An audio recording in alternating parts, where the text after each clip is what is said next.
Military Broadcast Radio, the station that's giving veterans a voice. Find us on the web at mbradio.us. Think of all that time. Every wait in the winter. All those hours no one else saw. Every sprint in the summer. Think of every sacrifice. Early mornings on the levee. Late nights in the film room. Bus rides to playoff games. Every bump in the road. Every moment of ecstasy. Every moment of doubt. Years wondering. Is it all worth it? It's all led to this. Man, I got this. It's a 60-minute drive for a 60-minute game. After all the miles we've traveled, we're almost there. After all the hours we've worked, one more can make us legends. After all that time, this is our time.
Caveman on the line. HG got the stats. No filters, no suits, just facts on blast. He seems like no nonsense guy. Like re-emphasize that for the Saints fans out there on TikTok. Caveman. What did you just say? The rebuild starts right now. Marshawn Lattimore's gone, so the defense, like we're not getting any better. To the left, got the edge and grind. We break it all Get it into down Smith. like What a pass! God damn! Danielle Smith with the game winner! Oh my goodness! And that is why you have Aaron Fry pass the ball in. We roar from the base to the backfield floor. No filters, no fake control. We a real year. Like you have you have the best quarterback in the league, arguably, the best wide receiver in the league, and you've got the best edge rusher in terms of total sacks in the season. You're 4-7, and your playoff chances are hanging on by it. HG on deck, stats loaded and primed. Reading the field. Let's make it interesting. We're making it interesting. Come on. Give us the freaking one. Breaking down ball like a heat wave blade. Oh, let's go! Oh, no. Put him in there! Did not put him in there. We see through the hype. Call out the Warriors.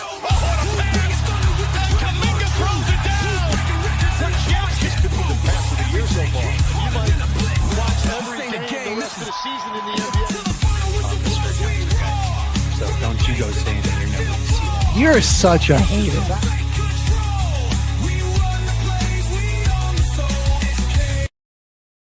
The station where our veterans' voices are heard, MBR Talk. Hey, thanks for tuning in. Welcome, Quack. Program are those of the speakers and do not necessarily reflect the views or positions of any entities they represent. Find us on the web at mbradio.us. For your You are looking live at Till the Final Whistle, everybody. HG and Caveman are back in the house with another week. We're very sorry that we weren't here on Tuesday, but it was the first weekend without football. It was a sad time. I know I was pretty bored on Sunday. I went to the gym for a lot longer than I usually do on Sunday morning because there was just nothing to do. And it sucks. what used to be a nice, quiet gym experience on Sunday mornings before Sunday football has now become a hellscape. It is so packed in the gym on Sundays now because football is over. I'm losing my mind. Yeah. But Tuesdays, Me though, too. Tuesday afternoon, got to be the best time to go to the gym, I swear. It's empty in there. I could actually go and use a machine and get some sets in. And we got a lot of stuff for you guys today because I'm very disappointed, sad to announce Arizona has lost their second game, took an overtime loss to Texas Tech. They're in the toughest stretch of their season, though. I Yeah, mean, they've got a real brutal stretch. what We the were heck kind can of you do? foreshadowing this a couple shows back. We're like, they're gonna really have to test their mettle. It's a lot of top teams that they've got to face off. They have another absolutely huge game on Saturday. Yep. Who are they playing? It's an out of conference game too, isn't it? No, I believe they're still in there in conference play. Let's check that real quick. I know because I know we've got Duke, Michigan on Saturday. That's like they have this big out of conference game, which is going to be huge.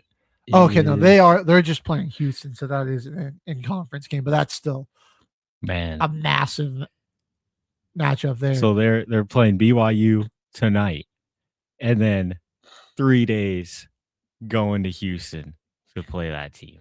My goodness. Yeah. Houston just coming off of a loss a couple nights ago to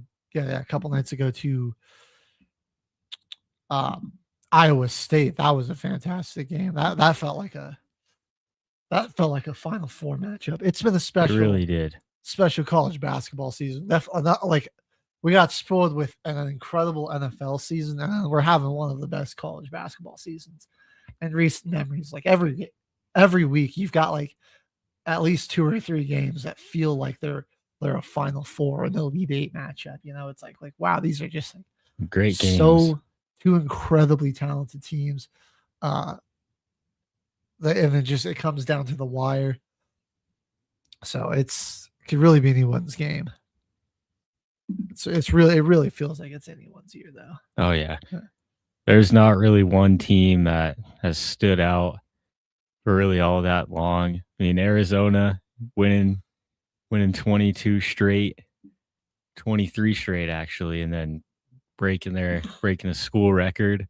It looked like they were that team for a while till they took an L. And even Michigan, they're the number 1 team in the country right now, but they have shown this season they can be beaten. I believe it was by Wisconsin or Nebraska that took them out. But we've seen all. No, it was it wasn't even somebody that was ranked. It was either Minnesota, Wisconsin, or Nebraska, I think is who they lost to.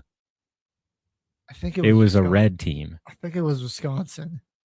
It was a red team, like right when they started earlier in the conference play. Yeah. But we've seen all the best teams with all the best prospects go down in the season, play in some of their best matchups we've seen in a really long time. It kind of sucks, though, for the Winter Olympics in Milan because we got the Super Bowl 2 days after the Olympics started. Then we had NBA All-Star Weekend after the first week of the Olympics. And then now all throughout that in men's and women's. So one of the best seasons of college basketball we've seen in a while. Right. And college baseball starting. It's unfortunate for the Olympics that NBC is doing the coverage because I feel like they are just not really doing a great job of showing off everything. It's like every time I feel like NBC, we've got them at work where I work. We have affiliates so we're obviously running a lot of Olympic coverage for them, and most of the time when I get a chance to watch a little at work or if I'm watching at home, it just feels like it's either these like downhill skiing events or figure skating, which I don't have a problem with either, but like I kind of I can only watch so much, and it's like I know there are other places that have Olympic coverage, but when I open up my Hulu app to watch some TV, and like I don't want to go scouring through the channels when I can see like, oh, prime time in Milan Yeah. just got figure skating on, or I could go watch, there's an NBA game on, or there's this top 25 matchup that's going down here. Like I don't know. The fans I'm just of more those content. two events, like true fans of those events, are gonna have to let us know. Is like, is there that little of coverage of those sports throughout the years that there isn't the Winter Olympics? That is that the reason why they're like mainly covering those sports, because they mainly aren't getting a lot of airtime throughout the year already? Or is it just because they feel like that's their moneymaker in the Olympics? Because there's 116 events, and this is the first games officially hosted in two cities. It's in Milan and Cortina. So I feel like they had a lot to work with to make this like a really, really hyped up in big Winter Olympics this year. I'll say, I was telling Caveman before he came up, but I was upset because I got, I had the Fox Network affiliates effing up, so I missed out on like getting to watch the half pipe events when they were on at my work, and like the Giant Hill event, which I thought which would have been really cool to check out. But yeah, I don't know, NBC. I'm like, please switch it up. Like all the coverage I've seen about hockey, it's all been highlights and stuff off of social media. I haven't been able to like, I don't know if it's just the timing or something, but I haven't been able to find like any of the games live, or even like a re-airing of the game. Obviously, we've got a big time zone difference, but And there's it's a at little my job, frustrating. I want like the hockey's was the thing I was the most excited for, and I haven't been able to find coverage of it. it's like there's a lot more world talent in hockey now that there has ever been, honestly. Like, I'm excited. I wanted to see what the other countries had Right. in store, because it's not just Canada and the United States that have good hockey players. Like, there's I believe it's Switzerland has an absolutely stacked team as well. They've got I believe like Leon Draisaitl, I think, is like the captain of that team. And but they've got like a number of other NHL stars there. And who else was it that I was thinking of? It's not Norway. I think it's Finland. That's also got a pretty stacked team. So yeah, like there's a lot of it's like there's a lot of other countries out there that hockey is their biggest sport, that aren't even like, I actually really was interested to see what the other countries had. yeah. And I mean, I usually only hear what's going on the TV when I'm walking by our little TV room at the place I work, and there's some of the residents in there watching the Olympics throughout the day, and I'll just peek in, and it's kind of the same thing you're saying. They've usually the main channel they find, it has figure skating or some type of downhill skiing that is more, it's more like a course. And I mean, it's not like these sports aren't interesting to me. It's just like there's so many other ones that they have. Right. Like, I want to see some luge, some skeleton. I can enjoy Those are actually those are really exciting. Yeah, I can enjoy watching some of that a little bit, but it gets to a point. Snowboarding too. Right. Like, I wanted to see some of that. Yeah, I like it. I cannot tell you. I was so upset I couldn't watch the half pipe because of my work. But that's what happens sometimes. But I really wanted to check out the half pipe. Yeah, and I mean, I'm gonna try to make an effort to catch hopefully they have it on NBC, but the women's hockey team will be playing Canada. They've got Canada for the gold medal match. U.S. women's ice hockey has been eviscerating their competition this year. They've defeated, they have a 30-1 goal to goals allowed margin. They've scored 31 goals and they've only given up one the entire Olympics. Yep. I mean, that is peak dominance. It's incredibly impressive. And so now, I mean, it really gives you this. I mean, Canada shouldn't really be seen as any like type of David in this, but yeah, we already beat them 5-0 once. But I mean, like with the way the women's team is rolling, it's like it kind of does feel like David versus Goliath. It really does. Because you just shout out to the Czech team from the Czech Republic. Only team able to score a goal. Only squad to score a goal on the women's hockey team. Yeah, they had. I mean, they've only picked up one win that whole tournament too, but it's honestly more impressive that they got a goal. I'm trying to remember what's the goalie for the women's ice hockey team. Let me go. She's been just unreal. This is must see TV right here. Ariane in my opinion, Frankel. This makes a case that maybe we see some more professional women's sports after we see in all this. Even in the Summer Olympics, we saw that lady go viral in women's rugby, trucking through everybody in those games. So I believe that the gold medal and bronze medal matches for the ladies ice hockey, that's tomorrow around like 1 o'clock, 3 o'clock our time, if they're going for it to be if they're live. Huh. Is Italy, I thought they were 10 hours ahead of us. Maybe it's only 8. So I mean, they'll be so in Italy, those are going to be like the late primetime matchups, I guess.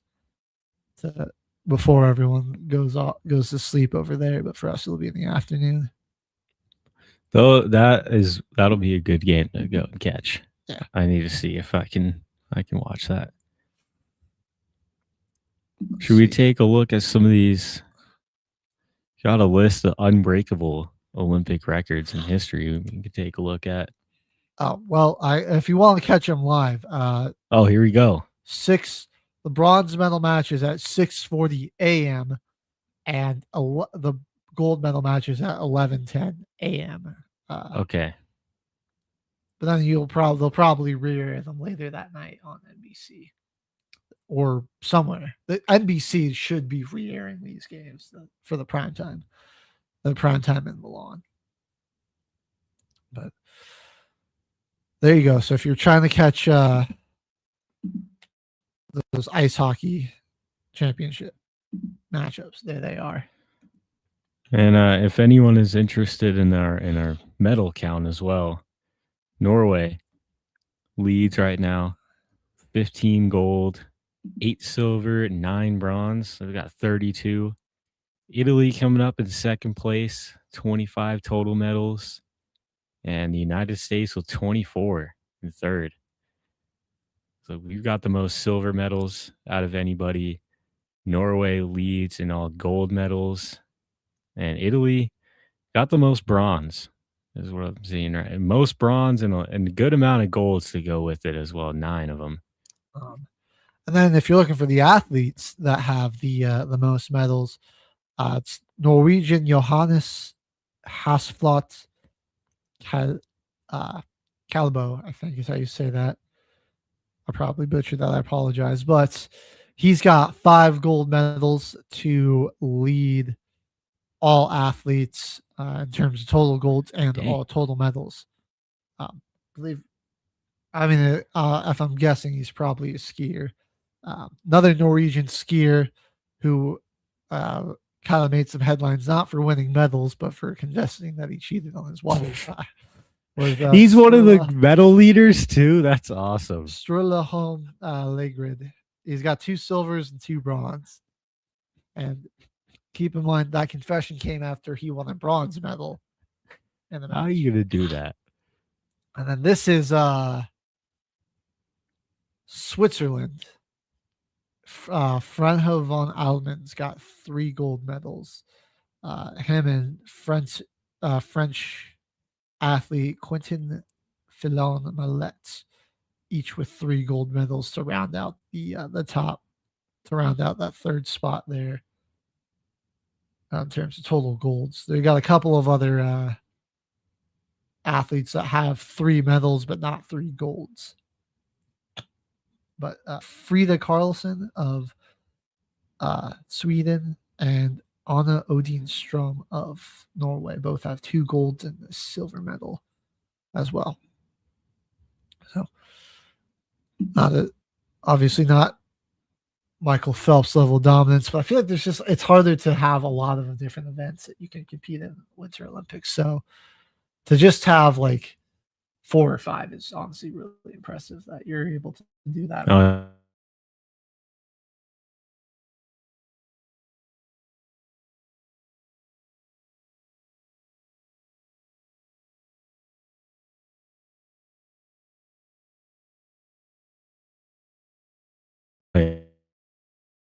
Yeah.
It's the guts and it's the glory. 100 stripes, 100 stories.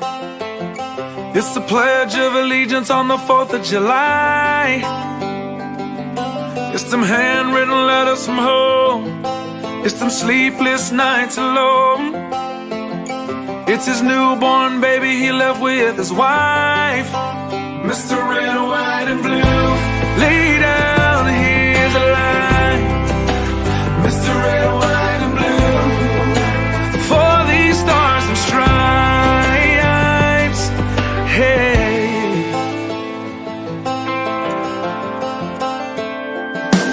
From the fields of Indiana to the swamps of Louisiana, to the golden coast of California, Uncle Sam's the only family he's got.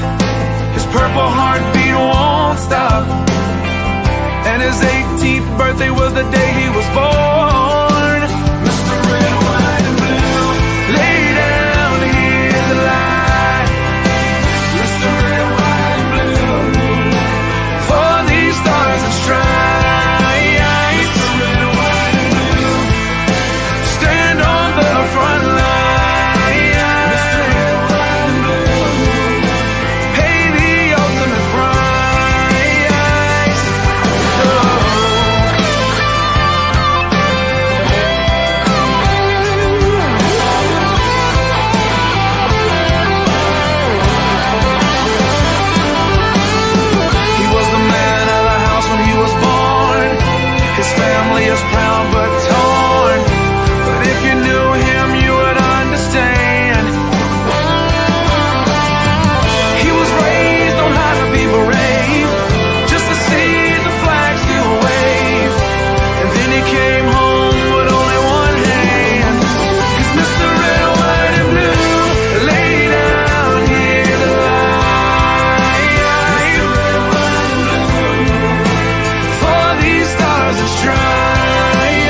brains are dizzy, spinning rapidly. To miss another beat is such a tragedy. Now this moment feels like all eternity. It should feel so comfortable.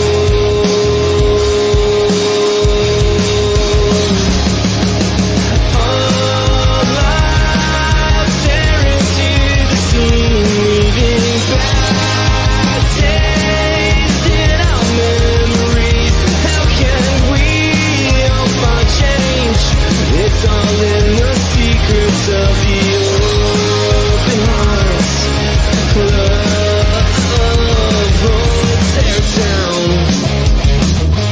Tear it down, there is no need to scream and shout. When everything seems crazy, reflection now. A peace of mind should not include deception's help. It should feel so comfortable.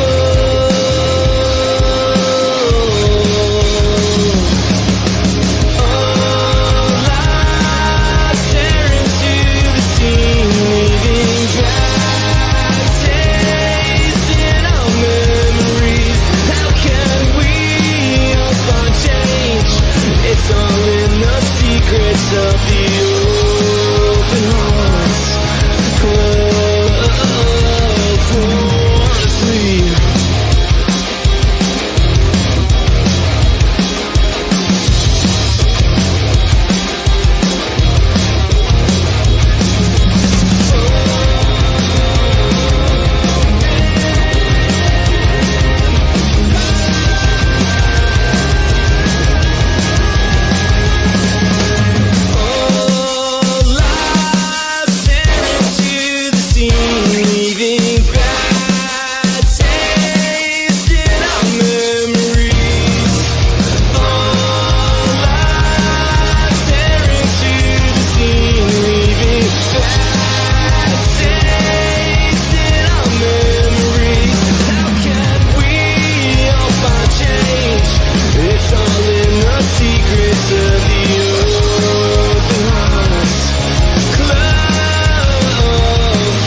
Secrets of our open hearts club. Oh, honestly,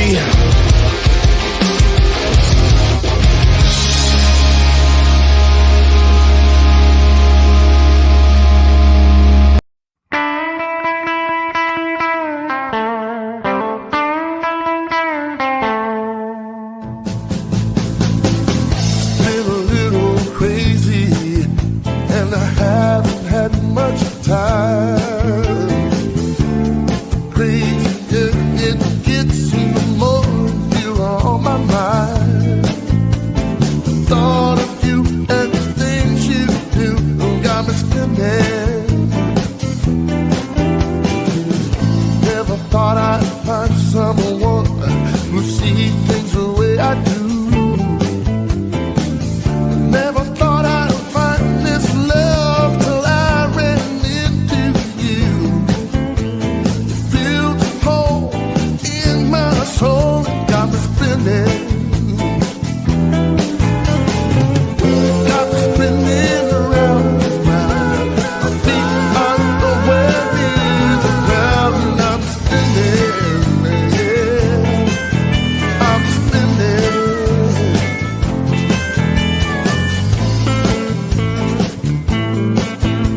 hours turn to days of getting aching in my heart.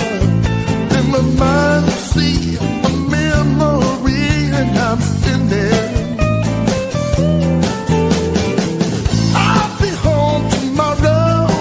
We got a lot of catching up to do.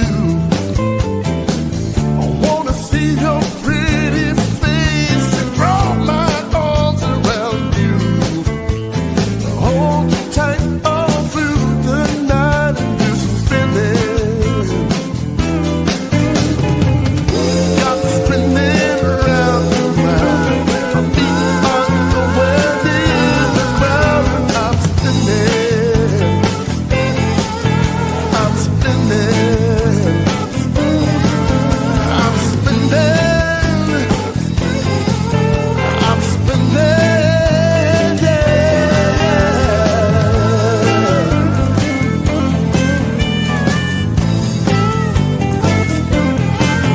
I'm spinning. Yeah, yeah, yeah. I'm spinning. Yeah. Don't you know that I'm spinning?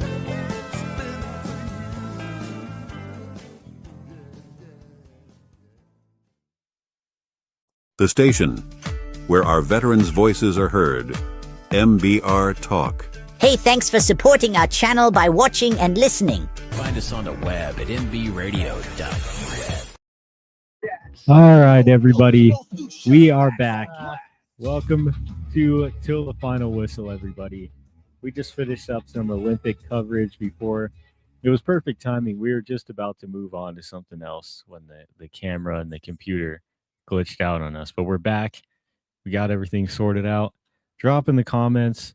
What's been your favorite Winter Olympics moment so far?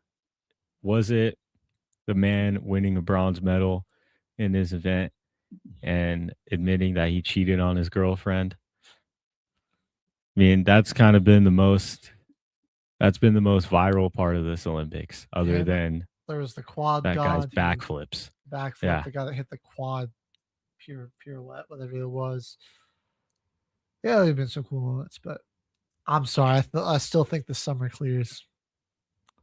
It does. The debate me on that, but At least the last Summer Olympics compared to this Winter Olympics, I'm gonna say that the Summer Olympics clears. oh yeah, no, there was the last Summer Olympics was honestly pretty fire. But we did start the show. We were talking a little college hoops, and we didn't want to get derailed, so we went back to it. But should we go over there, Caveman? Go over to the college hoops world, man. What's going on? We should. Dude, it's been. We'll start over here on the women's side. Give the ladies a shout out because we've had some just phenomenal matchups. So we're saving up.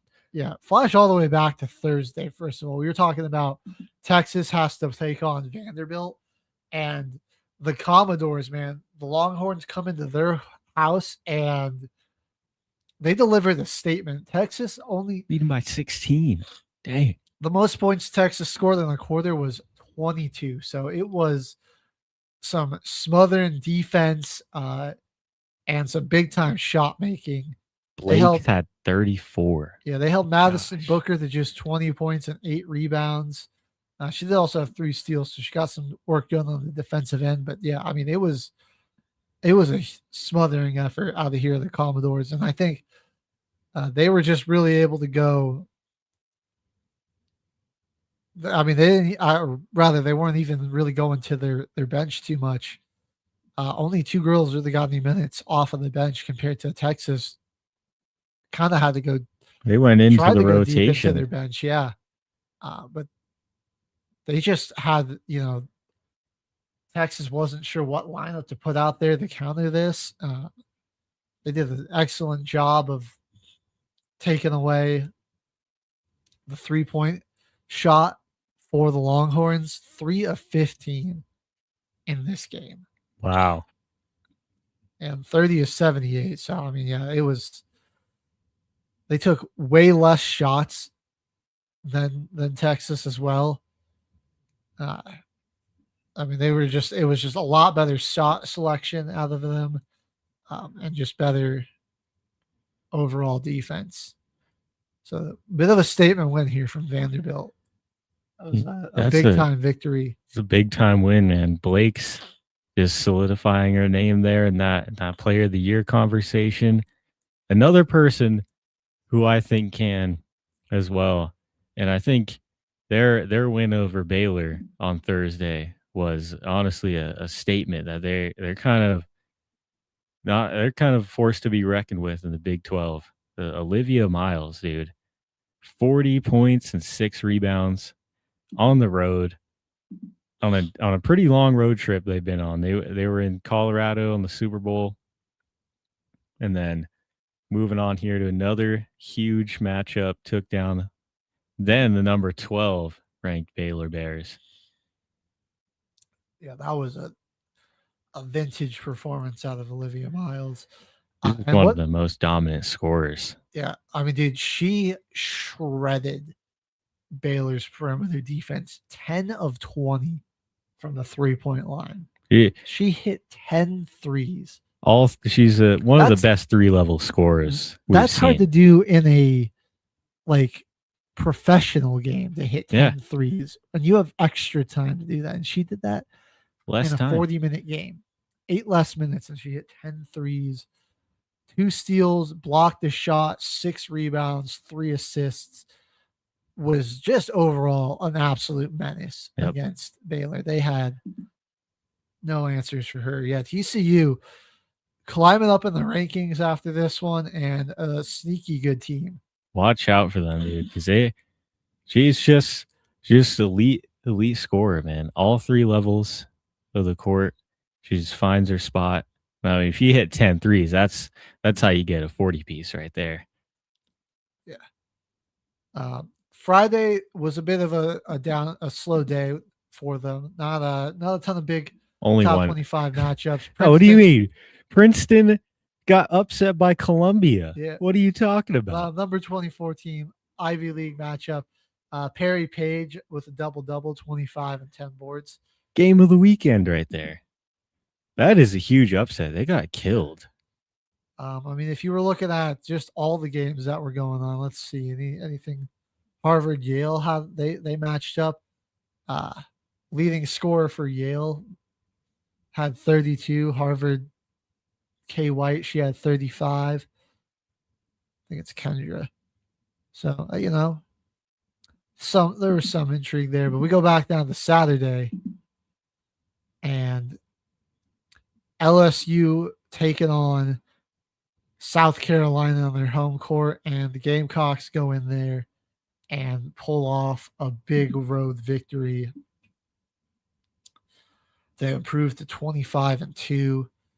And again, you go and look at a South Carolina game, and it's just like you just see people contributing all over the place. Tessa Johnson leads the team. Oh my God. 21 Wait a points. minute. You look at that, Medina Oka. Oh my God. 17 boards. Right? Her and Raven Johnson. That's all they needed. Yeah, they put up 24 rebounds between the two of them. They, as a team, they still got out rebounded by 9. There was a Amaya Joyner and Okot just battling it on the glass in this game. Flawaysia Johnson Johnson had 8 points or 8 rebounds, 21 points in this one, a block and a steal, 46 boards for the LSU team in general. But again, I'm looking at you're looking at these big top 25 matchups on the women's side, and it's like the team that can't shoot the 3 ball well is really struggling. 2 of 12 from beyond the arc for LSU, and that ended up kind of being a big difference as they lose this game by 7. Yeah, they really needed some big shots down the stretch. But they were also pretty terrible at the line, and that could even be more of the difference, missing 9 free throws in this one. Got 23 attempts, but only were able to hit 14. It's kind of rare from what's her what's her name? Coach over at LSU. It's kind of rare from a team for her to not be as disciplined. You know, something. it's Kim Mulkey is her name. That's Yeah, it. Yeah, thank you. I was thinking that was somebody else, but it's like her and Don Staley, two SEC coaches that they've built a name for themselves. They've had super disciplined teams that make it really far in the tournament. It's pretty rare to see this from a Kim Mulkey team. I'm going to be honest.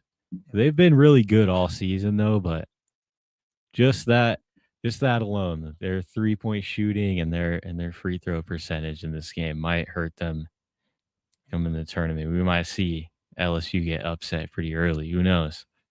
And then on Sunday, man, we had so many big matchups in this one. So start off with TCU taking the number 17th ranked TCU took down number 19 ranked West Virginia in a really defensive battle, 59-50. Horned Frogs get the victory. We had an SEC matchup, two top 25 schools, number 14 ranked Ole Miss on the road against number 18 Kentucky. Kentucky getting the victory there. 28-9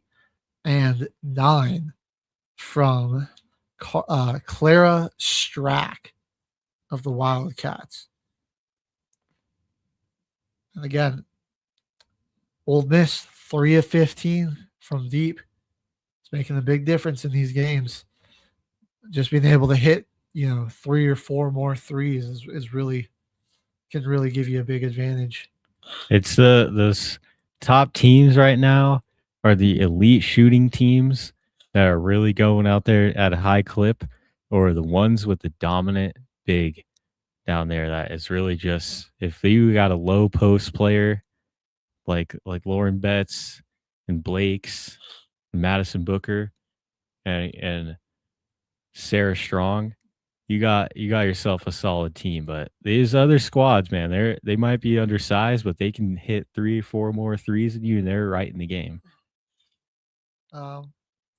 We had number 11 Duke hosting number 21 North Carolina, 72-68 victory there for the Blue Devils.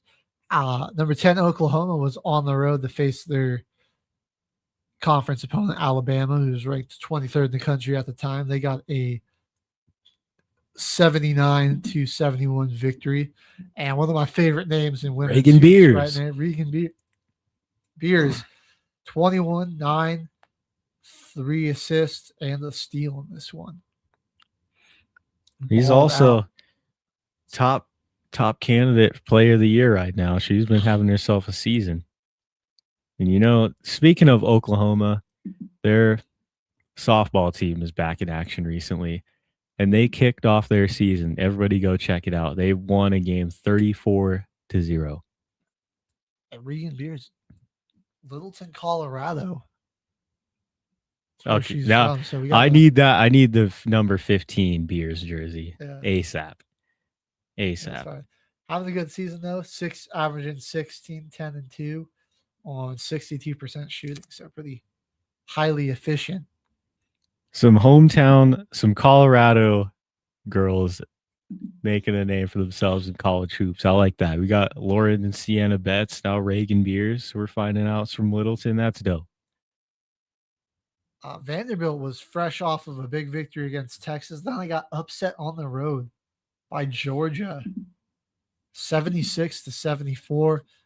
That was a back and forth game. Bridges did have 27 in this one. You had Justine Piscott scoring 23 as well. But then the Lady Bulldogs. Carnegie, sorry. Yeah, Danny Carnegie, 29 points, 8 rebounds, 3 assists. She knocked down 5 threes, was just getting it done all over the court. Right there. And yeah. Ohio State and Maryland faced off. Looks like a 19-point comeback. Rallied in the second half. Looks like all done in the third quarter for Maryland. Win this game by 1 point. Upsetting the number 8 team in the country at that time on Sunday. the road. No What a less. game. Yeah, they stormed back on the road. Luki Okinawa had 17 and 10, 4 assists and 3 steals. Yarden Garzon had 17 points as well. And Sailor Poffenbarger with 13 piece. 13 and 11. So they had 2 girls post a double-double. 2 double-doubles. This one. Poffenbarger also picking up 3 steals. Same with Okinawa with 3 steals as well. So getting it done on both ends of the floor. Right there. That was a pretty big difference in this one. Pulling off 11 steals. And yeah, both teams weren't really great protecting the basketball. Yeah, both had 18 turnovers. Ohio State, kind of been their problem in some end games this year is where they can be they've got a really good tandem of Chance Gray and Jeloni Cambridge. But sometimes, the rest of the team doesn't really step up and do as much as those two do. And in this game, that was kind of the case. 29 from Cambridge, Gray with 25. Cambridge also posted 8 rebounds and 5 assists. And Cambridge had, Gray was picking up 3 steals. So, but the rest of their team, nobody else got double-digit scoring there. Not a lot of great shooting splits for anybody else. And yeah, most of their threes came from those two. Ava Watson did chip in 3 of her own, though, but nobody else was really getting to the line besides those two either. You look at 16 total free throw attempts, 12 between Gray and Cambridge. So, that is kind of been the majority of their offense too. Where if they have somebody attacking the basket, try and go score, it's one of those two. It's like their aggressiveness when they're getting to the rim has been what scout them to the line. That weekend on Sunday ended off with some bangers in the top 25. But I think Monday didn't really have we didn't even get to all the matchups yet. But on Monday, I think everybody's got to keep their eye out on Iowa because their sophomore center, Ava Hayden, I think we got one of the next big time centers in college basketball here. Underclassmen, kind of been under the radar all season. Iowa hasn't really been the major team everyone's talking about. She's averaging 13th which is crazy. She's averaging 16 and 7 right now on the season, 63%. Still got 2 more years left at Iowa. We could be seeing one of the next dominant centers in college basketball, women's college basketball. She had 27 and 11 against Nebraska on 12 of 15 shooting. It only took 1 3 and 3 attempts at the line. So it really just automatic anywhere in that low post, and came out there with 3 blocks, the team's 3 blocks. Yeah, Iowa could be dangerous. I just think they're one of those teams that might get hurt by their lack of production from the bench. It's been hit or miss with them, but they could they have a really strong starting 5. And then we'll round off Tuesday to kind of wrap up a recap around women's hoops this week. Houston and Tennessee, or not Houston, Ole Miss and Tennessee squared off in an absolute this game got heated. Yeah. And it was there were a lot of wild swings in this one. So, Ole Miss goes up with the lead at halftime, and they ended up scoring 31, and they were looking like they were gonna run away with it. And then Tennessee started storming back, but then eventually the Rebels started knocking down some shots again, and the lead that they had built was just too much for Tennessee to overcome. But it was looking like a little bit in doubt there. Cody McMahon dropping that career high 39 points in this one, 12 of 22, and just efficiently got to the line, 14 of 18 with It the was double too. Yeah, you had really two players just going back and forth with the scoring. You had Talasia Cooper of Tennessee. She dropped 30 points of her own. But it was the supporting cast for the Rebels. I mean, the big difference here. Oh, yeah. Tiana Thompson gave 12 points off the bench. You had Latasha Lattimore. She scored 14, had 12 rebounds, 2 blocked shots in this one. Christina Wallow dropping 16 and 5. So, not to say Tennessee didn't have some solid supporting cast. Lauren Hurst and Alyssa Latham didn't start in this one, but ended up getting some more minutes off the bench. Got 16 and 10 out of those two, but yeah, they just they kind of dug themselves too deep of a hole early, and they weren't able to climb out of it. If they didn't have such a bad third quarter, where they, I think if they could have kept it closer in the third, what they did in the fourth might have made this game a lot more interesting. And the ending of this game too was a little heated. At least the competitive spirit was showing, and in that moment, Tennessee's head coach went by. That had to have been the quickest and coldest eye contact on a handshake at post game I've ever seen. Like we got a new rivalry brewing with Tennessee and Ole Miss after this game, because oh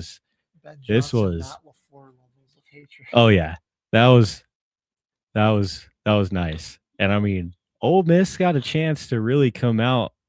They can shock South Carolina on the road coming up this weekend, and it's going to be a tough cover, because tomorrow night they're playing LSU, then going to South Carolina. If they win those two games, or at least take out LSU, Ole Miss has a chance to be a top 3 team in the SEC towards the end of the season, or at least be in that top 4 range, depending on where Texas finishes. They're 5th right now with their 8-4 conference record, in the toughest 2-game stretch that they're going to be seeing all season long to get into this tournament. I just want to see Tennessee and Ole Miss in the same bracket and line up, play each other somewhere, because that game had the potential, if they, like you were saying, they kind of got themselves into a hole way too early, and that end of the halves, beginning of the second half, like they could have had this game looking like a Final Four matchup. I think I think that's kind of the sentiment Tennessee has, or like they felt like, okay, we could have, like we came out of the gate way too sluggish and got off to a bad start. I mean, they only scored 12 points in the first quarter, so they got to be thinking, like, if we get off to a faster start, we can beat these gals rather. They definitely want that one back. I mean, hopefully we might get it sooner rather than later in the SEC tournament. Well, so hopefully they end up facing each other in that. True. I mean, they'll both make it.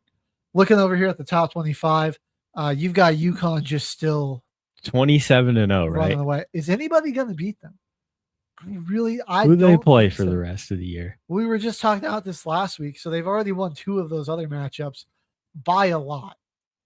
Yeah, they've got Villanova, which it's on the road, but they've already beaten Villanova by 49 this season. So I don't know. It's Providence, whoop-de-doo, Georgetown, St. John's. Like, let's look at St. John's is probably the toughest team they got left besides Villanova. Yeah, it's like that. That team's 14-3 in the conference. They still beat them by 40. Yeah. And then they've already played St. John's and they beat them by 43. They beat Providence by 40 or 37. Honestly, let me see how many times this season they've only beaten a team by single digits. So let's see. No. There's one. No. Once against Michigan. No. Nope.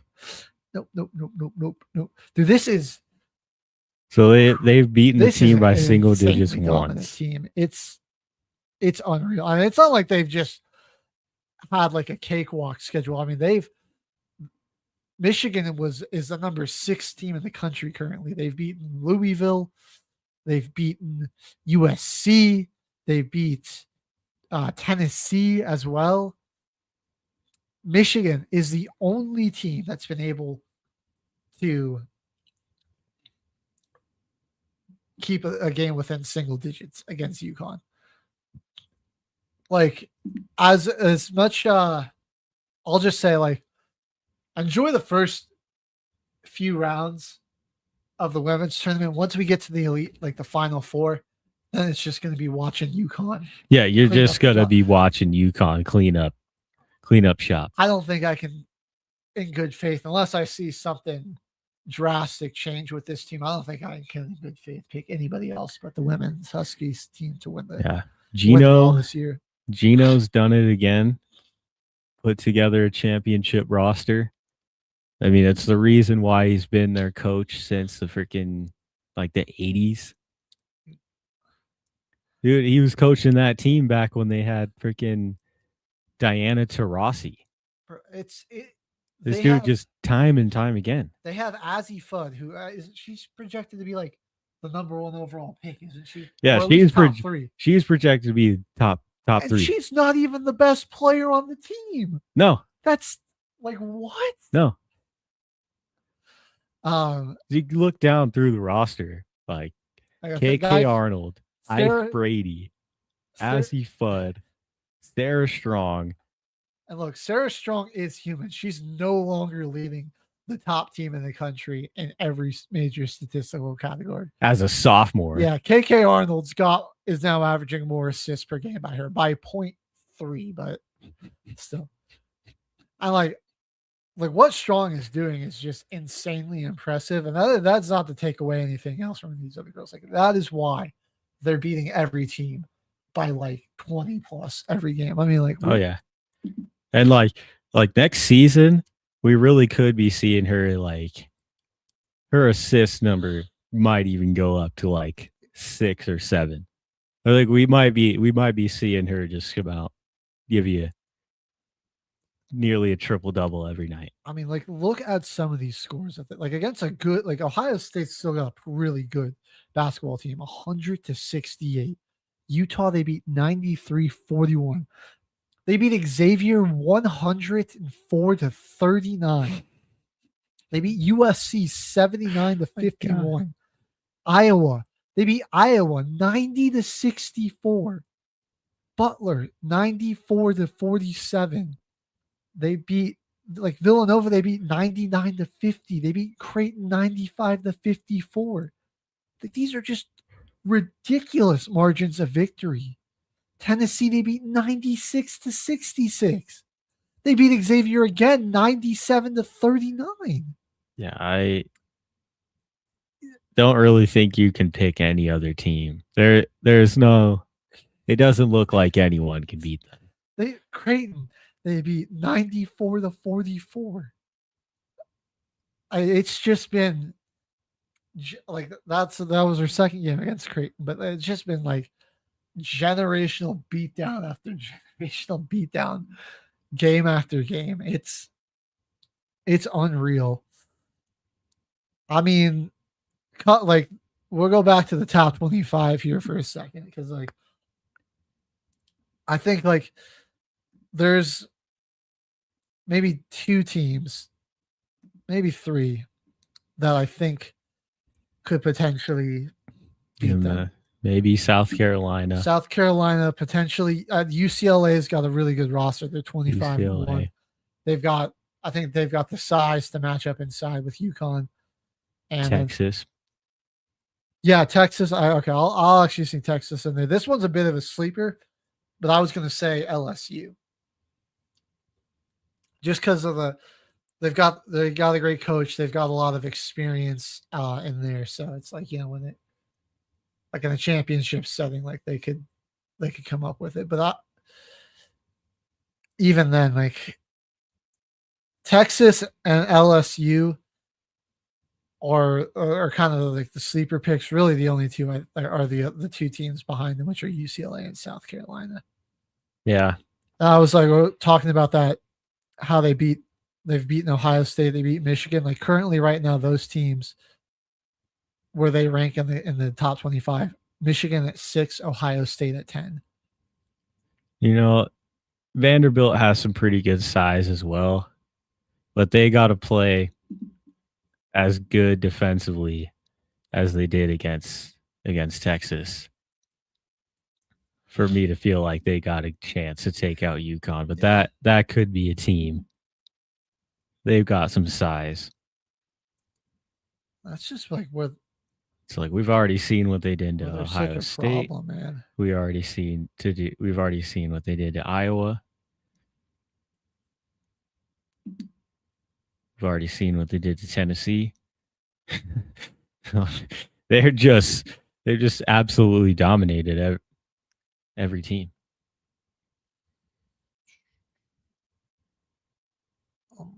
Hold on a second. Where's their? I'm trying to pull up their percentages. Where the hell are those? I got that. They're not going to give me the percentages. Okay, that's a little. Oh, here we go. Yeah, as a team, like they're shooting 53% from the field. They're shooting 40% from three. So I mean, it's just like it's a lose-lose. Because like, what are you going to do? Like you want to try to collapse inside and try to deal with like some of these bigs like Bianca and Sarah Strong. And like, well, okay, well, they're just going to kick it out to, Azzy Fudd, who's shooting 46% on the season, or to Ali Zebel, who's shooting 47%. It's not nearly 50% from three. And it's like Sarah and Bianca are also shooting right around 40%. So like, if you can't, it's not like you can just leave them on the perimeter to go help inside. They're still liable to knock down shots. So it's just like you've got to play near perfect defense like every possession, because they just have so many players that can hurt you anywhere on the floor.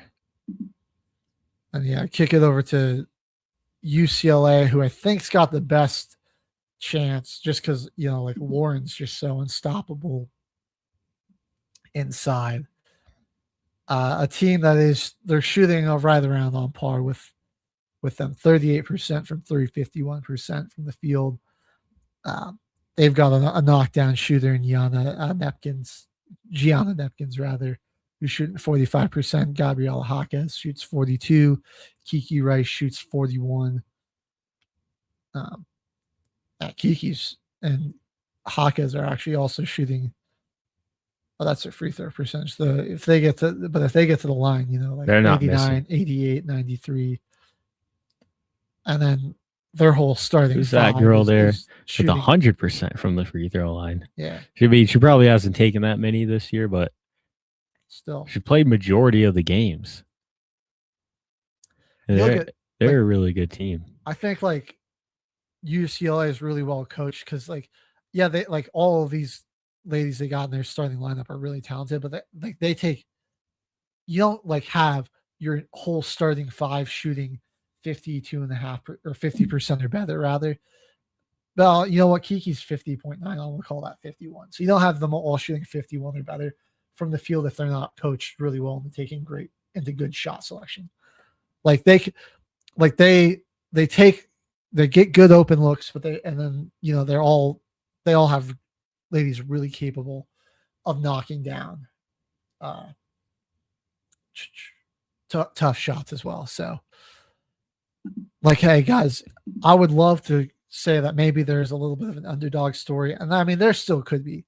There's still some sneaky good teams down here. Seems like David versus Goliath. Any team that matches up against UConn, like Ole Miss, TCU, heck, even like Georgia, maybe North Carolina a little bit could surprise some people with a deep run, but UCLA and UConn especially, and even South Carolina, are just so stacked. up. It's tough to. There's a little bit of a disparity. Like there's the good teams, but then there's like the like There's like two. There's like usually there's like two or three that are just like miles on top of the competition. It's a little. I need to see just how many national championships that Geno's won. Oh man, it's a lot. Because one of the best head coaches of all time. This is one of the 12. Okay. This is one of the best basketball coaches of all time. Wow, Gino Auriemma. I thought they were looking to go for double digits this year, maybe, but they're already there. So that could be 13 national championships. Yeah, he's created. He broke the record for the most national championships in 2016. So he's won titles in 95, 2000, 2002, 2003, 2004, 2009, 2013, and the rest of the list doesn't even load up there because it's just that long. I mean, they won last year with There we go. records. It is 2014, 2015, 2016, and then 2025. And he's been in the Final Four 24 times, 21 conference regular season titles, 20 conference tournament titles. They've lost 17 conference games in the last 2 decades. Yeah, they're Big East, right? Yeah. Yeah, that's 17 losses in 20 years. That's crazy. They have never lost a conference game since the old Big East reorganization. Holy crap. So they haven't lost a conference game since 2013. That almost doesn't even seem real. Wow. All right. Before we move over to the men's basketball, we'll give you some big upcoming games. Tomorrow night, Georgia, Oklahoma. That's a big top 25 matchup. You've got South Carolina's taking on Alabama, who's at home trying to stay ranked in the top 25. And then you've got LSU and Ole Miss. So the SEC giving us some big matchups there. No big top 25 matchups on Friday. Saturday, you've got Baylor taking on Arizona, Texas Tech taking on Colorado, but not.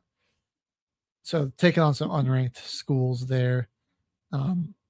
And then Ole Miss and South Carolina are squaring off on Sunday. Michigan plays Iowa as well. And later that evening, you've got Tennessee, Oklahoma, Kentucky and Vanderbilt, Minnesota and Michigan. And then that's about so a little bit of a calmer week. Those are about the biggest matchups that we've got upcoming here in women's hoops. Over to the men's side, flashback. Nothing was really going on Thursday with your top 25 schools. It was a quiet Wednesday.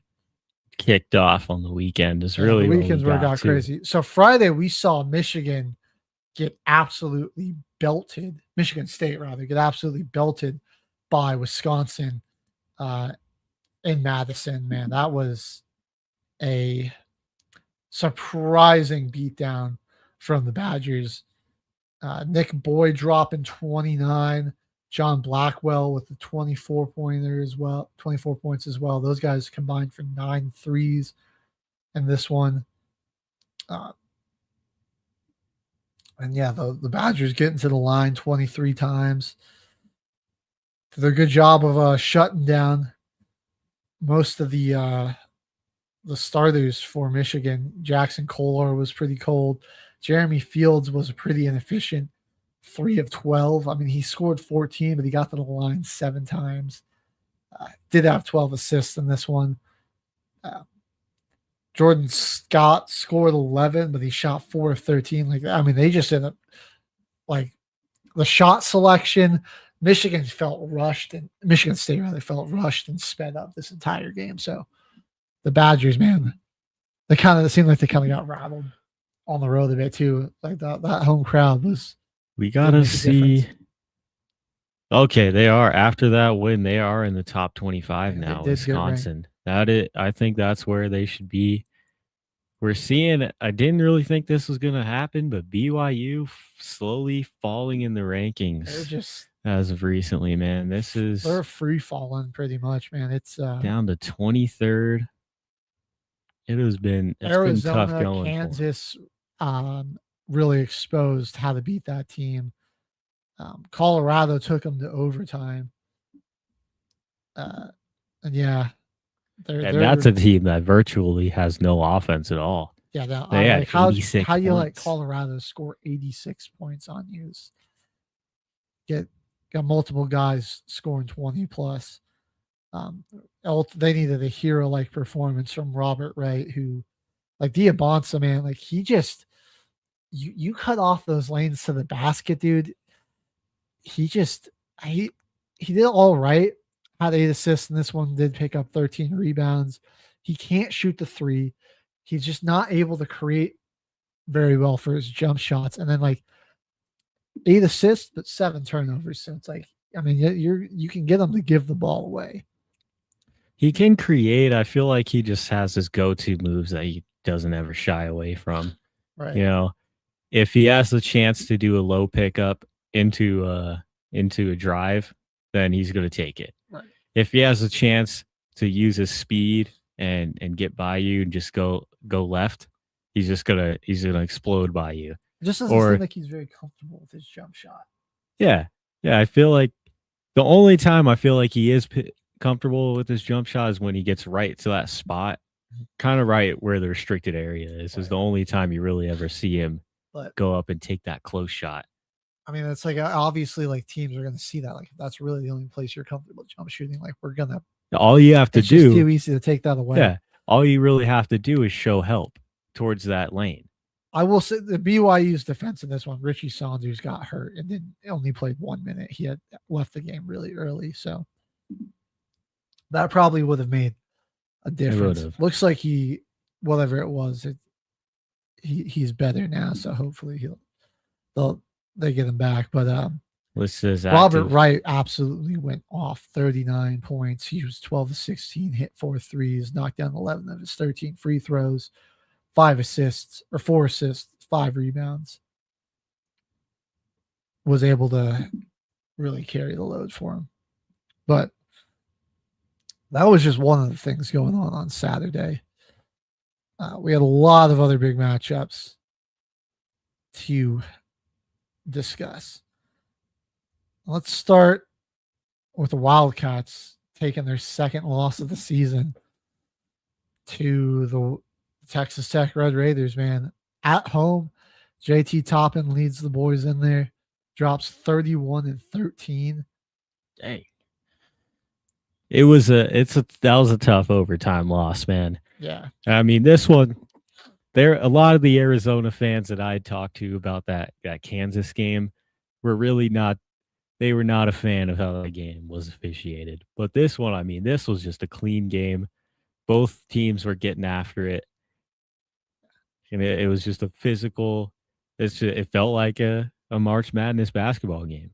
I was going to say, like, Arizona getting to the line was what kept them in it for a good chunk of this. They shot 31 free throw attempts. Were only able to knock down 23, though. But neither team was very good at the line. Texas Tech was 13 of 19. So definitely some points left on the board there. This game was one where, like, Arizona been a pretty good team shooting the three all year, but they just really struggled in this one, which is kind of weird. You expect like those role players and those like 3-and-D guys to be better at home, but the thing about their 3-point shooting, it was at a high percentage only because they took so little threes throughout games. Their 3-and-D guys is pretty limited on what they have. That's true. Because it feels like their 3-and-D guys are the most inconsistent 3-point shooters on the team at some points. So, yeah, it was like maybe just some desperation, which is like something you see just in college basketball more, where like guys just start settling for threes when that really isn't their thing. And it was like, yeah, like Texas Tech was more willing to give that up. I mean, even then they didn't take a ton. They only took 16, but only able to convert 4. So 25% is not going to get it done most nights. That 16 threes that they shot is really probably the most that they've taken in a game all season. Usually like around 8 to 10, I think, something like that. So it's not really the game that they're trying to play. If they can go out there and use their athleticism to get on a really good run early by just setting the tempo and attacking the basket on you and throwing lobs, it's a lot of pick and roll game. They run a lot of stack where, well, the first screen, your big man rolls, and then your shooter pops out from the free throw line out to like the 45 for a shot. And most of the time it really just gets, when they had Caleb Love, it was just Caleb Love rim running, attacking the basket. Now, Jaden Bradley, I feel like now him and Braden Burries should use their playmaking a little bit to kind of stretch the floor more for them. Maybe if they have more opportunities, it might become more consistent for them in the tournament. You never know. That's what I think they should work on, is like if they could get better at taking more threes. You've got two guards that are incredible playmakers. Like they could be really dangerous if they could knock down some more. But I mean, Texas Tech's going to be a force, and they've got a really experienced player who's tough to stop. He's one of the best out, just working in the post, and maybe the best at the post-up game in the country. He's just really hard to stop.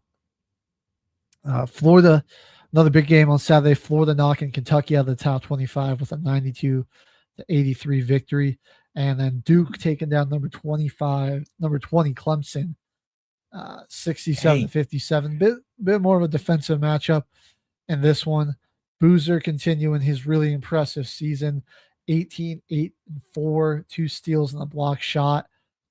Man, he's like leading the country in doubles. I think he's got like the most, like 20 and 10 games. And right now he's averaging, I don't know, like there's a lot of incredible talent this year, but as a freshman, like what he's doing with the efficiency numbers, I don't know, man. It's kind of hard to lean anybody else to go to. Yeah. Averaging 23 and 10. He's shooting 58%. If anyone's he's the front runner for player of the year. Oh yeah. I mean, it's crazy because he's a freshman, and the top contenders right now for your national player of the year are also your top contenders for the freshman of the year in college. So as you go through, Cameron Boozer is the number 1 ranked guy in odds for player of the year and also freshman of the year. And then you go down the list, AJ DeBonsa, he's also in your player of the year conversations. Darius Acuff, also in your player of the year conversation. Caleb Wilson, he's there too. Keaton Wagler, he's also there. Kingston Flemings, he's working his way up after that 42-point game that he had against Texas Tech. He's working his way up. Like Houston, they play fantastic defense, and he's done replacing Jeremiah Fears, though, as that big time shot creator, that scorer, the guy that they can count on to hit tough shots. So, like, I mean, like Houston's going to just drag you into the mud with their defense. And so, like, you're going to, like, and then they've got that guy who can hit some big shots to win them games. So perfect, really impressive. Perfect school to really develop like a guard of his style and a Fears' style. And then previously unranked Mikhail Brown Jr. has made a name for himself after his big night after the Super Bowl for Louisville, 45-9 on 10 of 16 shooting from 3 versus NC State. So he's been working his way up in that rookie or freshman of the year conversation. They're it's just crazy that a lot of the top guys for freshman of the year are also being talked about for the national player of the year. But we've had so many complaints recently about the older players in college sports, and I mean the younger guys are showing that Yeah, dude, they're the guys, they're the ones. all the complaints about guys staying too long in college, but like right now, I mean, it's the year of the freshman. Man, like when was the last time we saw a freshman class this dominant, man? This might be like the best freshman class of all time. I don't know. That might just be recency bias, but yeah, it is insane. You just think about like all the top guys around the country, and they're all freshmen. Like I don't know, like every like in the top last 10 teams years got like a big name freshman. Just about. It's kind of crazy. Like in the last 10 years, this has easily been, I think this has been the best freshman class, one of the best freshman classes. Well, another team though that is starting to climb up a little bit, or I don't know. I feel like I just haven't seen them getting enough love, but they deserve it. Is Iowa State, who they're a top 5 team in the country. I just don't feel like people are talking about them as much because I don't know. They're just like one of those teams where it's like they don't necessarily have like a superstar phenom right now, but it's like they just play like really good team basketball, and they just pulled off 2 big wins. So they took down Kansas 74-56 and on their home court on Saturday. And that was with Darren Peterson playing. They held Darren Peterson to 10 points.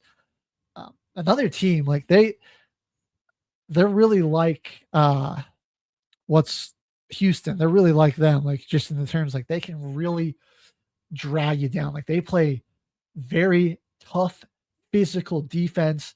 They're like they don't take any possessions off. Like they want the game to be as low scoring as possible.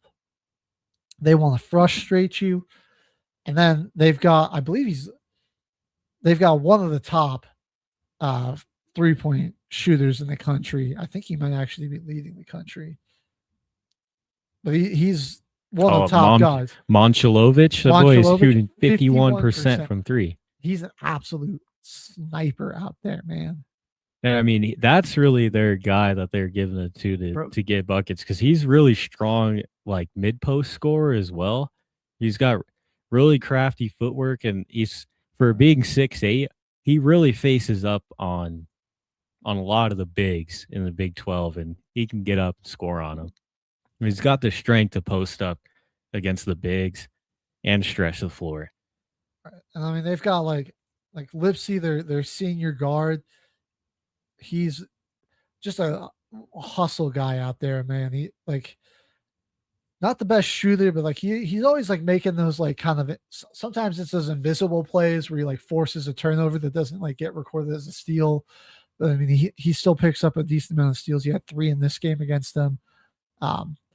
Making the right pass or just like diving after a loose ball. Like you got that. He's the real like kind of energy guy of that team. They have another really good, I believe this is actually their center, but Blake Buchanan. Technically, he's listed as a forward, but 6'10", he can kind of play as a center there.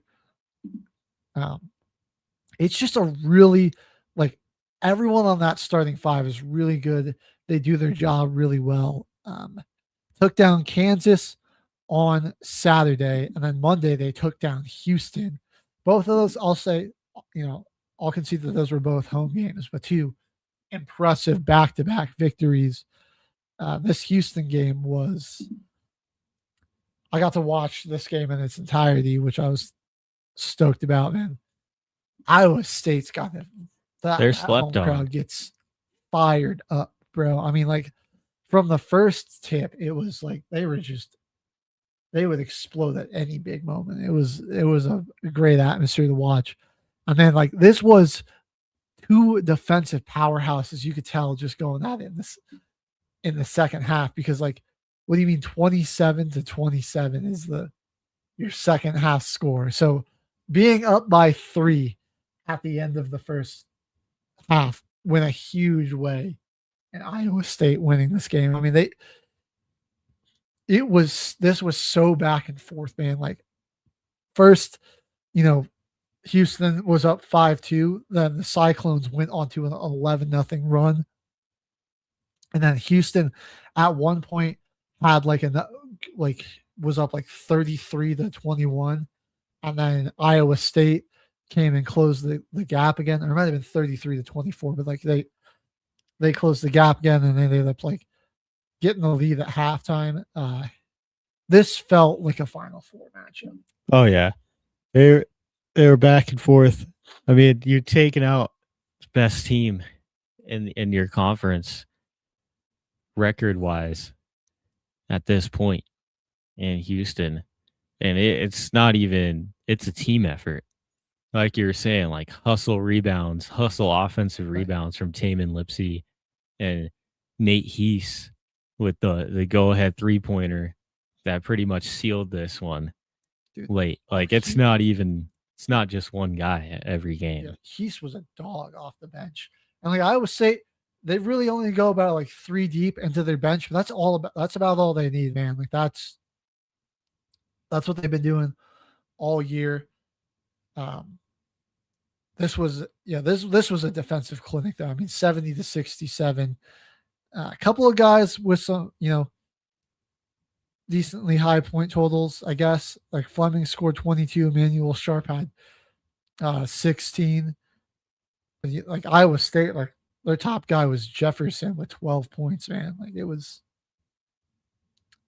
they just had to get down and dirty, but everybody scored at least 6, which made a big difference in this one. Because you had a number of guys that got minutes for Houston that weren't able to score at all. Yep. It's exciting to see, man, that this is probably one of the best teams in the country, and it's all built off the power of friendship right now. That's the story for Iowa State. They're not a one-man show. They don't have one of those top guys in the conversation for player of the year or anything like that. Been kind of overshadowed by the other competition in the Big 12 this year. I mean, it's this race for the Big 12 championship is going to be crazy this year. The Big 12 tournament is going to be like, it's going to be a war zone after once we get into March. It's gonna be insane. The Big 12 tournament feels like it's going to be like the what's the word I'm looking for?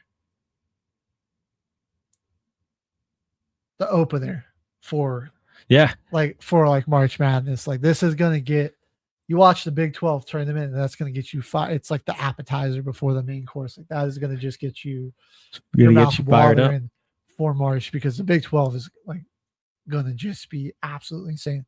Because I'm also like thinking like, yeah, there's a lot of really good like ranked teams in here, but like squads like West Virginia, TCU have been scrappy all year. Arizona State pulled off an upset the other last night. We'll go talk about that in just a second.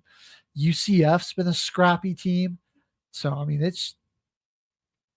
we're gonna be I'm excited. Treated some pretty good basketball, but big win there for the we might even see the Cyclones. That might be when we see AJ DeBonta just come into his own and just take over that entire tournament. We'll see. Is it going to be Houston's guys? Is it going to be Kingston Fleming's that really takes it to the next level and just dominates that tournament? We'll see.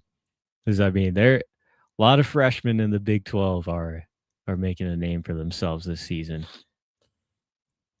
So I was mentioning there was a big upset that Arizona State pulled off. Last night was kind of the night of upsets. If you think about it. St. Louis grabbed their second loss of the season. Rhode Island took them down 81-76. North Carolina losing to NC State 82-50. Quentin Copeland 26-7 from that kid on the Wolfpack. I believe. Okay, now he is a senior. I was going to say I thought that was another freshman. I'm getting confused with somebody else. But That was another big upset that went down. Arizona State, as I mentioned, took down Texas Tech 72-67. And then Nebraska falls on the road to Iowa 57-52. So, yeah, number of teams going down. Uh-oh, Hoiberg. Don't let the season slip, man. Nebraska ball is almost back. Yeah. I mean, that was this game was interesting. They just didn't they really shot terribly from 3. Oh yeah, they only made 5. 5 out of 24. Can't even really like Iowa didn't shoot all that great either.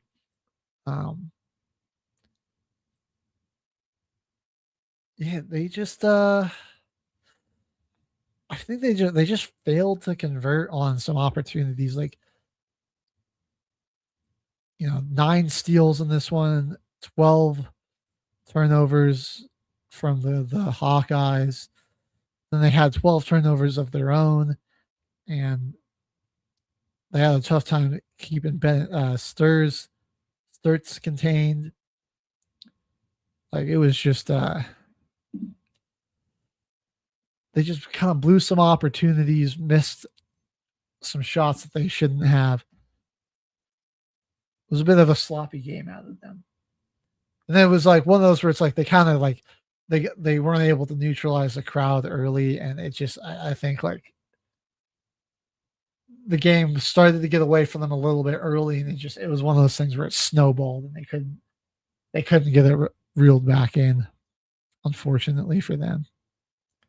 That is one of those games I feel like in college that is kind of on the coaching. That's the danger. You go onto the road. That's on the coaching because right. Like, he wasn't able to get the players settled down. Yeah, you got to get your guys in check, man. You got to get your guys calmed down. It was a beatable Iowa team, even on the road. Iowa's incredibly mid. Like it's even on the road. They're beatable. You're top 25 school. You put up some good fights against the top competition in the Big 12. Right. This is one you just got to sit your guys down in the timeout, and then like back on Saturday, Purdue went in there and just dog walked them. So it's like you could like they're not really that good. They should have came. I feel like they would have came on the road to Iowa with a little chip on their shoulder after kind of get beat. You gotta bounce back some way. It's late in the season. All right. Well, the last big matchup I want to cover, though, Michigan taking down Purdue last night, 91-80. The Wolverines are the number 1 team in the country now, and they're playing like it. This was on the road. They go into Purdue. What's 91 the name of that center again? I mean, Mackey Arena. That's it. They go into Mackey Arena, one of the toughest places to play in all of college basketball. One of the best historically, one of the best like programs of the past like 2 decades, 3 decades even, and they put on a clinic. Kaufman, Wren, Braden Smith, obviously they showed out. 27-12 for TKR. Smith had 20 points. He was 10-10 at the line there. But they took away, he didn't make a lot of plays passing, only 6 assists, 3 turnovers, did have 4 steals. But Michigan, man. It really felt like Michigan just wanted Trey Kaufman-Wren and Braden Smith to beat them. And they did their best to just eliminate everybody else and all those other role players. I mean, you look at after those two who combined for 47. Fletcher Lawyer gave you 11. You got 8 out of Mayer, Omar Mayer. Everyone else was like 3 or 4 points. Like they really took away. Like they were like, all right. Go ahead. Sure. If 2 guys want to get half your points, go ahead. Right. Like you have those 2 guys outscore everybody in our starting lineup. Like we're bigger. We're just bigger. We're tougher than you. They were getting killed on the boards, man. Like the amount of second chance points Michigan was getting in this game was absolutely filthy. I mean, like I watched like one possession. They go, it's a driving layup, too strong, goes off the backboard. I think it was Londonborg gets it, tries to put it back up. It goes off the side of the iron. And then you have Mara gets it, kicks it out to one of the guards for a three. That three rims off. Mara gets it again, kicks it out for a three again. And that one splashes. It's like, I mean, that's like you gave them 3 opportunities on one possession to take a shot. Like they all weren't that bad, but they really got killed. That's kind of the danger of playing Michigan. They don't Especially really in feel offensive boards. Yeah, it doesn't feel like they ever have that many off nights because they're so good at getting offensive rebounds that they really have so many opportunities for their guys to get a pretty wide open, like a pretty clean look. And they could actually get their 3-point shooters in a rhythm because, I mean, at that point, it's just practice. Big man grabbing a board off the glass and kicking it out to you for a three. That's literally just shoot around practice for these guys. Like that, you give too many opportunities like that to any team and they'll kill you. But that's where Michigan gets you, man. They're so disciplined on the offensive boards and they stay home and grab them. Yeah. And it's a team like again that has some really good shot selection. I mean, I'm looking at a lot of their starters, like where they're shooting from the field. I mean, the worst is like Cadeau at 44%, and he takes a lot of shots though. Like he's kind of their main.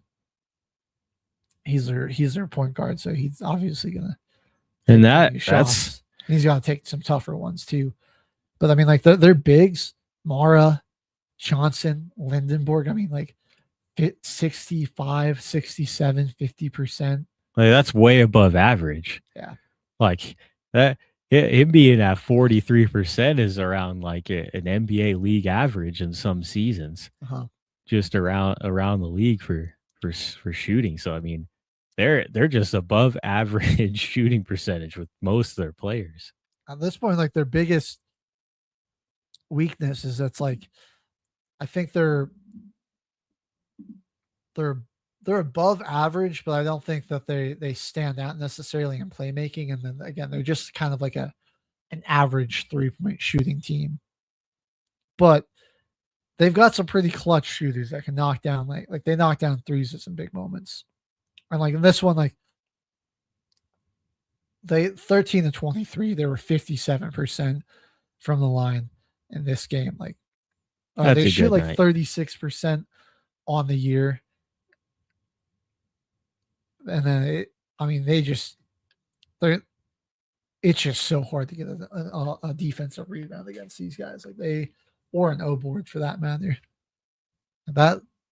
That's where I think you're really gonna like if a team's gonna want to beat Michigan, I think the best way is to make them have to shoot a lot of threes. And like I don't mean like them get a rebound and then kick it out to an open guy for three. I mean, like they have to take more contested or, like not as open looks where they're, that's where they're getting a lot of that 3-point offense is like people are trying so hard to contest them in the paint. Then you just swing it into the corner and it's like, that's that's open. Like they'll knock that down most of the time.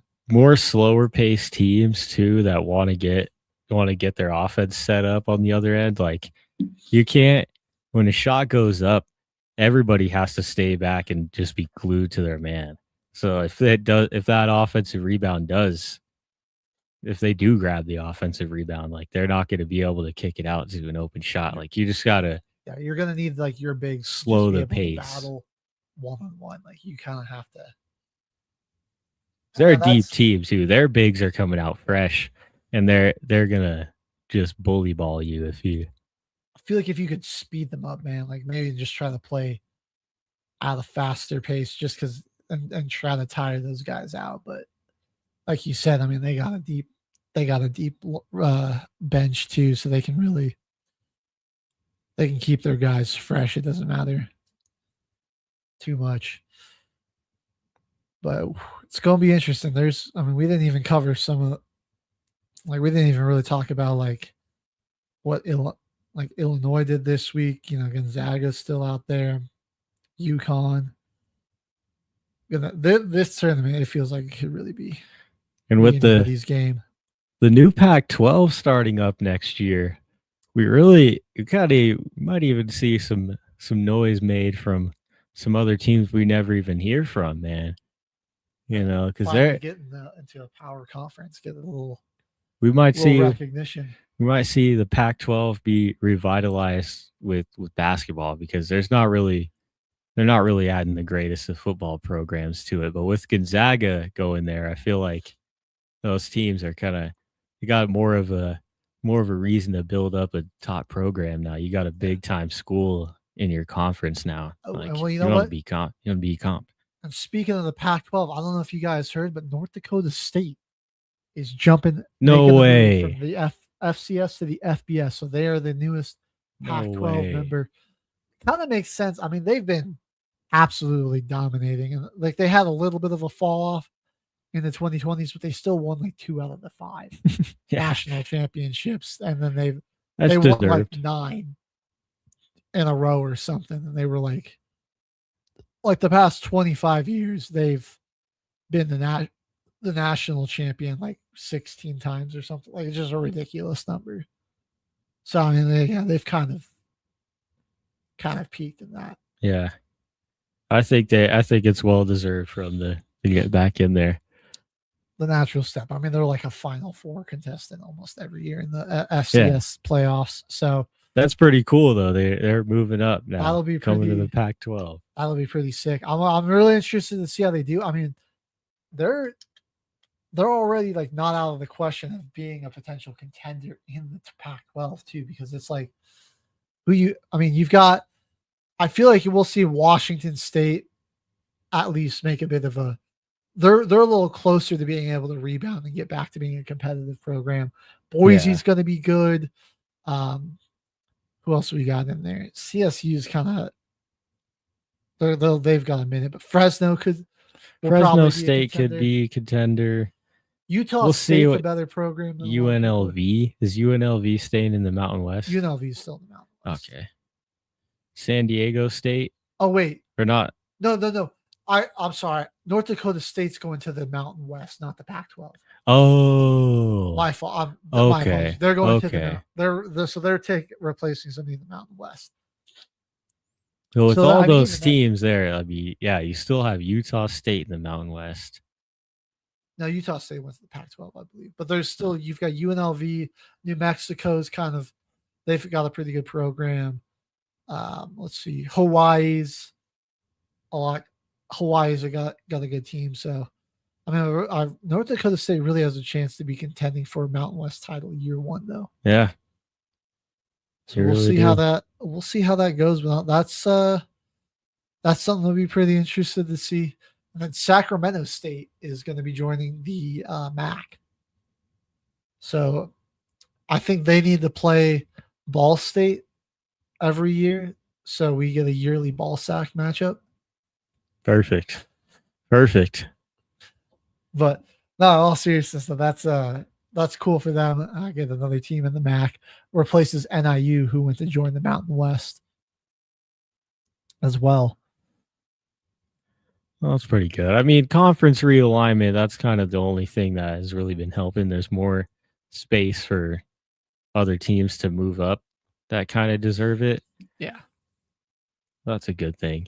I mean, this new Pac-12 might even open up the doors for Gonzaga to build a football program one of these days.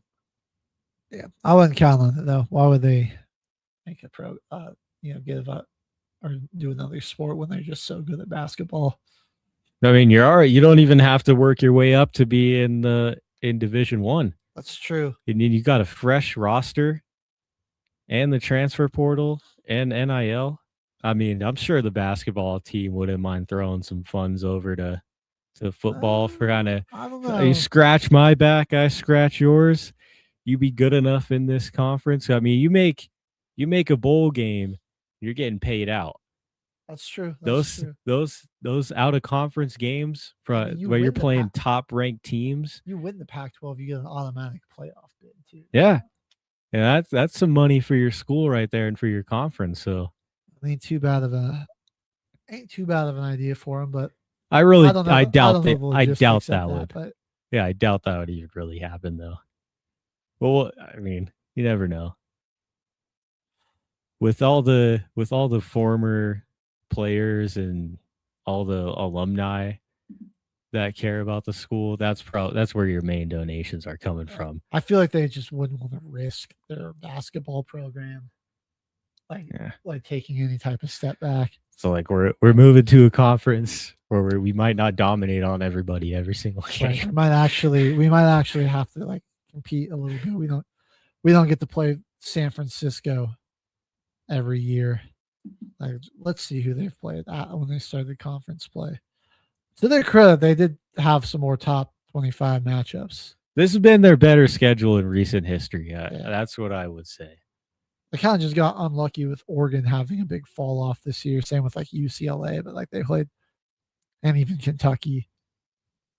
But like, I mean, they tried. Like those are typically like pretty good basketball programs. Same like played Michigan, played Bama, Creighton, Oklahoma. Like Creighton's also just kind of fallen off. That's not. I mean, maybe they saw that, but like these games are scheduled well in advance. But yeah, no playing San Diego, Seattle U, Santa Clara, Pepperdine. Yeah, the Oregon State. They'll be playing Oregon State and Washington State again. But Seattle U. College schedules are weirdly done in advance. You can buy tickets to college football games in 2032 right now. Right. Well, like we know, like it was just announced that in 2031 that the Boise State Idaho rivalry is coming back, and they're going to be restarting that rivalry series. And I'm like, cool, but like also like isn't Idaho in the FCS now? So like yeah, they're the one team in history that has moved down. I think other than I believe Kent State's, aren't they moving down after they went winless? I don't know. They probably should. They're a pretty terrible program. We failed them. We didn't play with them enough in the NCAA game and give them a bunch of NIL money from them being one of the most played teams in the game. So unfortunately, they're not going to be able to rebuild their program that way. Dang it! We had an opportunity, guys, and we blew it. We could have made State a powerhouse. We blew it. They needed more love. Maybe next time. All right, well, let's take a look at what we got coming up for men's college hoops this week. Some of your big matchups tonight. BYU, Arizona tonight. BYU, Arizona, and Arkansas, Alabama. Bama is desperately trying to stay in that top 25. They're going to be hosting that really good Razorbacks team, though. Two teams that are, trying to keep pace and get a top seed in the SEC tournament in a very competitive SEC this year. So that's what we got tonight. Thursday, we don't got anything top 25 related. Man, nothing really until it looks like maybe Saturday. Yeah, I mean, you've got an in-state rivalry of Purdue versus Indiana, but I imagine Purdue's going to just whoop. This could be interesting. VCU, St. Louis. Okay, here we go. Saturday really kicks it off. Your first matchup, first Hughes matchup, 1 p.m., Arizona, Houston, in Houston. Then you got number 1 Michigan taking on Duke. It's going to be such a fire in game. a neutral site, mind you. This is in Capital One Arena in Washington, D.C., where the Wizards play. So we're not, no Michigan, no North Carolina home court advantage. We're just straight up 1 versus 3 matchup. Oh, man. And then Iowa State, BYU is your nightcap at 8:30. Provo at the Marriott Center. Oh, yeah. Some really good matchups there. This is a bit of a sleeper because Miami fell out of the top 25, but Virginia, Miami. That'll be a good ACC matchup. Miami's been really good this year. And then Virginia, 22-3, they're 14th in the country. I think that'll be a good game to watch as well. So yeah, I mean Saturday you've got 4 really big matchups. I mean Arizona, Houston beat like Michigan, Duke. Like I mean what that feels like a Final Four weekend right there. Like, You got 1, 2, 3, and 4 all playing in the same exact weekend. All playing each other too. Oh my God. Spoiled. We're a little spoiled there. Okay. So Michigan and Duke is the Edward Jones Capital Showcase. That's why it's the different little out of conference game. I like right that they here. do these like I late like that. out of conference showcase games. They need to do like more of those. Like when it lines up like this. Bro, like we're getting a game like this at this point in the season. Let's go. And like, dude, this is whoever wins that, dude, that's gonna go a massive way though. And like, I mean, whoever wins this game is, I think, basically guaranteed the number 1 seed. Yeah. At that point. I mean, is Michigan's depth going to be able to stand up to Duke? Man, John Shire, ever since he took over for Coach K, he has been just right in stride and killing it over there. And developed Cooper Flagg to get right to the NBA. Now he's got Cameron Boozer to mess around with. Oh yeah. This is going to be the best matchup right here. Even though I've been watching Arizona like a hawk, that the Big 12 has clearly been in my opinion, the most competitive conference. But Duke, Michigan, number one freshman, and your number 1 candidate for Player of the Year going up against the number 1 team in the country. Going to be a fantastic game. Then we've got on Monday, the big Monday showcase on ESPN. They got Louisville going to North Carolina, and then Houston going to the Allen Fieldhouse in Lawrence, Kansas to take on the Jayhawks. Man, Houston they've also been getting put through the ringer recently. They're hitting, like, this is in the crazy part of their schedule that they've had to play. Like, the past couple weeks, like they had to take on Texas Tech a little bit ago. Then they've gotten BYU, and they have just played Iowa State. Then they got Arizona and Kansas still to come on their schedule. Like, another team that really had to go through a tough stretch on their schedule. So that'll be coming up next Monday. And then we're going to get to Tuesday of next week. Kind of cools off a bit.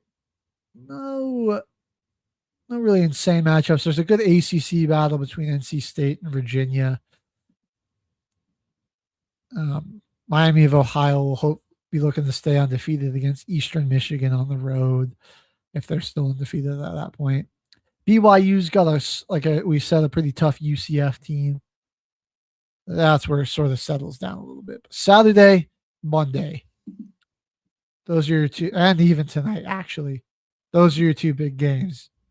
Your 3 big days. You got to be tuned in. Well, we got just a little bit of time left. Do you want to talk briefly on All-Star Weekend? Yeah, I mean, I